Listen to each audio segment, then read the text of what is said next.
প্রথম কথা হয়েছে যে অপরাধীর কোনো ধর্ম নাই, অপরাধীর কোনো জাতি নাই। কারণ অপরাধী খিলঞ্জীয়া হোক বা অপরাধী বংগমূলীয়াই হোক, গতিকে অপৰাধীক আমি কোনো ধৰণৰ দৃষ্টিৰে চাব নালাগে, একপক্ষীয় দৃষ্টিৰে চাব নালাগে। প্ৰথম কথা হৈছে খিলঞ্জীয়া গৰীয়া যুৱক দুজনক আক্ৰমণ কৰিছে, ইয়াৰ শাস্তি পাব লাগে। আৰু দ্বিতীয় কথা হৈছে এই আৰক্ষীয়ে এতিয়ালৈকে ধৰিবলৈ সক্ষম হোৱা নাই। মই হাজো আৰক্ষীৰ লগতে কামৰূপ আৰক্ষী বিষয়াসকলক মই বিনম্ৰভাৱে অনুৰোধ জনাইছোঁ যে যিকেইগৰাকী দুৰ্বৃত্তই আক্ৰমণ চলাইছিলে, নামকেইটা আপোনাৰ এজনৰ নাম আন্তাজ আৰু কালাম, এনে খালেক, এনেকৈ তিনিজনমান ব্যক্তিয়ে তাৰমানে আক্ৰমণ কৰিছে। আচলতে মই যিখিনি গম পালোঁ যে তাত আচলতে গোটেই ৰাইজে আক্ৰমণ কৰা এটা ভিডিঅ' মানে আমি দেখা পাইছোঁ সংবাদ মাধ্যমৰ যোগেৰে। আচলতে গোটেই ৰাইজ নহয়, আচলতে দুখন গাঁৱৰ যিবোৰ ভতিজা খুৰা গোটেই ওলাই আহি আক্ৰমণ কৰা বুলি ইতিমধ্যে আমি গম পাইছোঁ। গতিকে মই এতিয়া চাওক, সেইসকল এতিয়া বংগমূলীয়া মুছলমানে হয় আৰু যিগৰাকী ব্যক্তিক আক্ৰমণ কৰিছে সেইটো হৈছে গৰীয়া মুছলমান। এতিয়া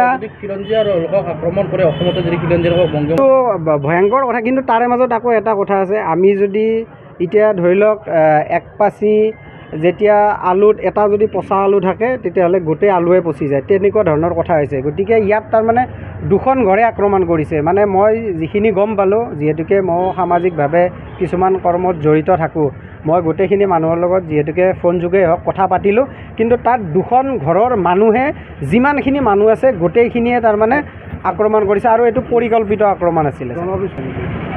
জনসংখ্যা বিস্ফোৰণৰ বাবে এনেকুৱা হৈছে নেকি? এটা পৰিয়ালৰ ইমান মানুহ, এতিয়া আপোনালোকে গমেই পায়। এতিয়া এইটো চাওক, বিশেষকৈ বংগমূলীয়া মুছলমানখিনিৰ মাজত পৰিয়ালবিলাক ডাঙৰেই হয় আৰু বিশেষকৈ একোজন মানুহে ৩-৪টা বিয়াও পাতে, আৰু ৩-৪টা বিয়া পাতিলে একোটাৰ হয়তো 2-3টাকৈ সন্তান থাকেই, এইটো সকলোৱে জানে।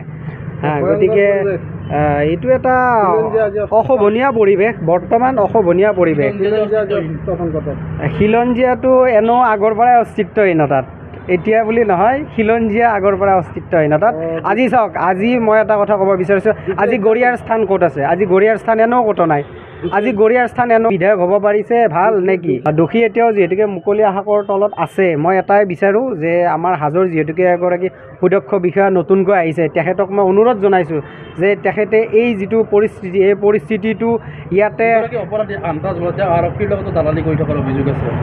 হয়, এতিয়া সেই কথাটো ৰাইজে কৈছে। এতিয়া মেইন কথাটো হৈছে, যিহেতুকে মই আগতেও ক'লোঁ যে আমাৰ হাজো আৰক্ষী বিষয়াজন এতিয়া নতুন, 1 মাহ নে 1.5 মাহ আগত তেখেতে জইন কৰিছে, আৰু মই আশা কৰিছোঁ তেখেতে দিছপুৰৰ নিচিনা ঠাইত যিহেতুকে তেখেতে এগৰাকী সুদক্ষ আৰক্ষী বিষয়া হিচাপে আছিল, আৰু এই পৰিস্থিতিটোও তেখেতে নিয়ন্ত্ৰণ কৰিব পাৰিব বুলি মই আশা কৰিছোঁ। আৰু তেখেতক মই অনুৰোধ জনাইছোঁ, হাজো আৰক্ষী থানাক মই অনুৰোধ জনাইছোঁ যে অতি শীঘ্ৰেই দোষীক কৰায়ত্ব কৰি উচিত শাস্তি দিব বুলি মই আশা ৰাখিছোঁ।